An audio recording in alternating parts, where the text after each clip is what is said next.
आज जिस नुक्ता नज़र पर हम गौर करने जा रहे हैं वो है मुआफ ना करने वाला दिल। हाँ जी, क्या है? मुआफ ना करने वाला दिल। मुआफ ना करने वाला दिल। दिल के ताल्लुक से बाइबल मुकद्दस में लिखा है कि दिल जो है ये बड़ा ही हिलेबाज है। दिल जो है ये बड़ा एनी स्लिप हो जाएगा। दिल जो है ये हिलेबाज है। और हम इस आयत को पर गौर करेंगे। मरकज की अंजील उसका 11वां बाब उसकी 25वीं आयत। खुदा के कलाम में यूं मरकूम है कि जब कभी तुम दुआ के लिए खड़े हो, जब कभी तुम दुआ के लिए खड़े हो तो याद रखें, पहली बात, पहली आयत का पहला हिस्सा, जब कभी तुम दुआ के लिए खड़े हो। किसके लिए खड़े हो ना? हाँ, किसके लिए? दुआ के लिए। तो आगे वजूहात भी बता दी है कि अगर तुझसे किसी को शिकायत है तो उससे जाकर पहले क्या कर? सुलह कर। उससे जाकर सुलह कर। जब तुम दुआ करो और तुम्हें ये महसूस हो कि फलाने बंदे को मुझे क्या है, शिकायत है, उससे मेरे ताल्लुक से अपने दिल में रखी है बात, उससे जाकर पहले क्या कर? सुलह कर, उसे मुआफ कर या उससे माफी मांग। उसे माफ कर या उससे माफी मांग, फिर दुआ कर। आज अमूमन हम दुआ में वक्त बिताना पसंद करते हैं, हालेलुया के नारे मारना पसंद करते हैं, बड़े जोशो खरोश से दुआ करना पसंद करते हैं, आंसू बहाना पसंद करते हैं, गिरफ्तारी करना पसंद करते हैं, लेकिन माफ करना पसंद नहीं करते। इसलिए बाइबल हमें सिखाती है कि जब तुम दुआ करो तो गौर करो, काबिले गौर करो, काबिले गौर करो। फिर मत्ती की अंजील उसका 6वां बाब उसकी 14वीं आयत में लिखा है कि मुआफ करो ताकि तुम्हारा आसमानी बाप तुम्हें क्या करे? माफ करे। आज हमारी मसीहियों की दुआओं की रुकावटें हम माफ नहीं करना जानते हैं। खानदानों के अंदर, रिश्तेदारों के अंदर, अहले इलाका के अंदर, मोहल्ले के अंदर, आस पड़ोस के अंदर, इसका कुलिया भी मैं बताऊंगा जो मैंने खुदा के कलाम से हासिल किया है। आगे चलकर मैं बताऊंगा। हम माफ करना नहीं जानते। यही वजह है कि आज हमारी दुआएं दुरुस्त नहीं है।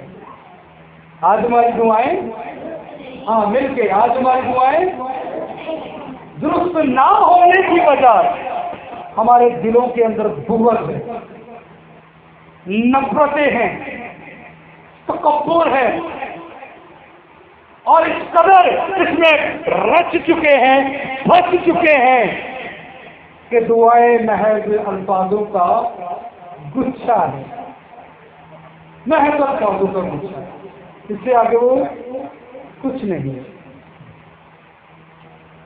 जिस यीशु को हम मानते हैं, जिसकी हम इबादत करते हैं, जिसकी हम प्रस्तुत करते हैं, जिसकी हजूरी में झुकते हैं, उसी यीशु से मुझ पर गौर करना।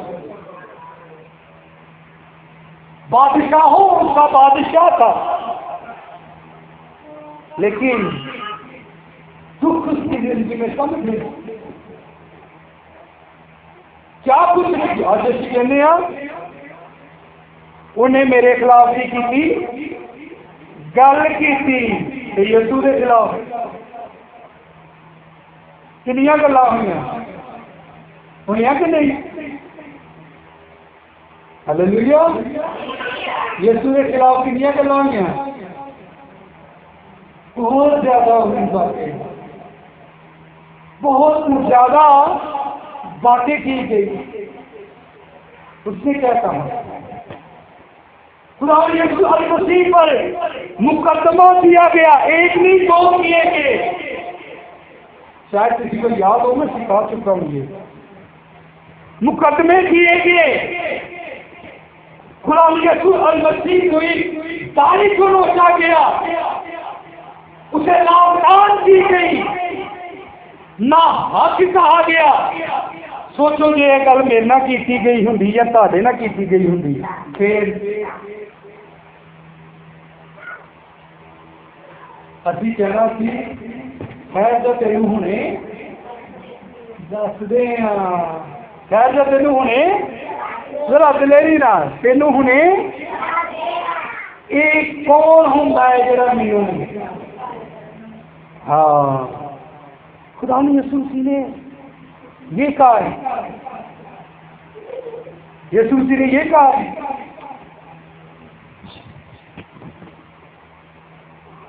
क्या यीशु ने ये कहा है?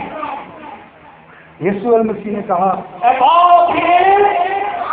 क्योंकि ये नहीं जानते कि ये क्या कर दिया, माफ कर दिया। क्या कर दिया? माफ कर दिया जी। है नहीं क्या आसमान से लश्कर आए और इन्हें मार दे। हालांकि वो कहता तो लश्कर आ सकते थे, हजारों का एक लश्कर होता है, अगर एक ही लश्कर को बुला लेता तो आ सकते थे कि नहीं? लेकिन यीशु मसीह ने ऐसा नहीं किया, बल्कि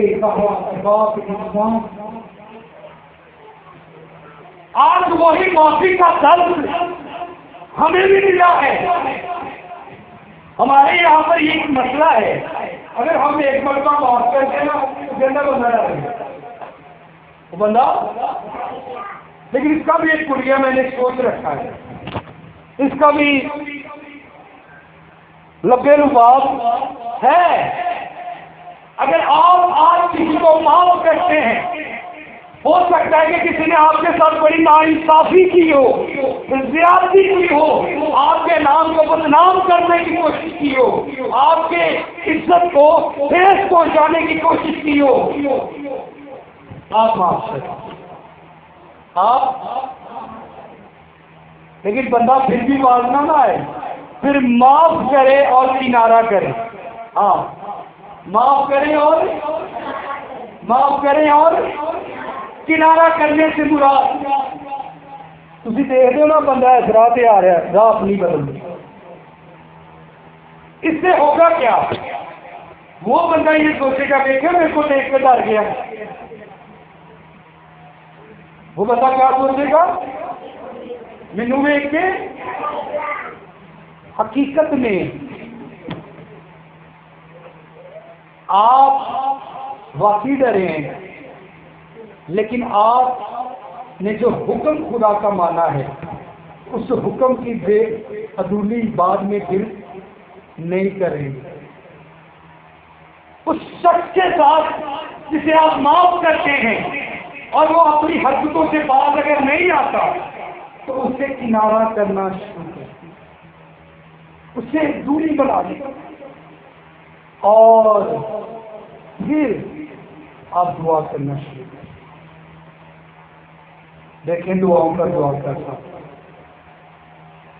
पहले नंबर पर तो हम माफ करना नहीं जानते, दुआएं इसलिए बेहतर। क्या पढ़ा हमने लूका की इंजील में? कि जब तू दुआ के लिए खड़ा हो, यानी जब तू दुआ करे, घुटने देके आंसू बहाए। यहां तक बाइबल मुकद्दस में हमें हुक्म दिया गया है कि जब तू दुआ करे, एवरी टाइम, यानी कि कला चर्चा आने लगे, एवरी टाइम, जब भी आप दुआ करें, आपको ये महसूस हो कि फला बंदे ने मेरे ताल्लुक से शिकायत रखी है, तो उससे जाकर पहले सुलह करें, उससे जाकर पहले अपने दिल को हल्का कर ले। आज हम फिसे हुए हैं, दबे हुए हैं, रंजिशों से, शिकवों से, शिकायतों से भरे हुए हैं। तो दुआ वाली सारा पाखरू ये दे आ गए, लेकिन दिल में क्या है? एक और बात करूंगा यहाँ पर। आज अक्सर जो नौजवान नस्ल खड़ी हो रही है हमारी, बहुत अच्छी बात है, लेकिन कि मैं पाखरू का बात सुना, पाखरू नहीं इजाजत दीजिए। क्या दिया? क्या बगैर उस्ताद के पाखरू इजाजत दे सकता है? बात और तरफ चले जाएगी, फिर कभी खुदा ने मौका दिया तो इस पर हम बात करेंगे। आज दिल जो है वो नफरतों से भरे हुए हैं, इसलिए तुम्हारी असर है। इसलिए मेरे जिसे याद रखें, आपकी अगर आप चाहते हैं कि मेरी दुआ में असर पैदा हो, मेरी दुआ अकॉर्डिंग टू बाइबल हो, तो हमें अपने दिल को मुआफ करने की सलाहियतें देनी होगी। इसे सिखाना होगा, हकीकत पसंद होना होगा। आज सबसे बड़ा मसला भी ये है कि हम अपनी गलती तस्लीम नहीं करते। मैं कहता मैं ठीक हूँ, वो गलत है, मैं वो गलत है। मिसाल के तौर पर एक मिट्टी की ट्राली यहाँ पर गिर गई, बहुत से लोगों ने कहा जी का खराब हो, बहुत से लोगों ने कहा एनजीओ, बहुत से लोगों ने कहा वो एनजीओ है। उस बंदे से पूछा गया, उसने कहा जी मैं अपना थोड़ा ऊंचा किया, मैं अपना खड़ा। अब सारे अपनी अपनी जगह पर ठीक है, गलत कौन हुआ? गलत वो होगा जो गलती को मानेगा।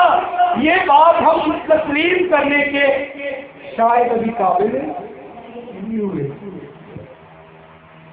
इसलिए दुआओं के अंदर असर नहीं है। अपनी गलती मानने को लिए तैयार है कि शायद मेरी वजह से ये नुकसानात हो रहे हैं, शायद मैच के वजूहात में, शायद मेरी वजह से ये मामला खराब हो रहे हैं। एक तो हम माफी मांगने के हक में नहीं है, और दूसरा हम गलती तस्लीम करने के हक में नहीं है। इसलिए मेरे चीजों हासिल कलाम यही है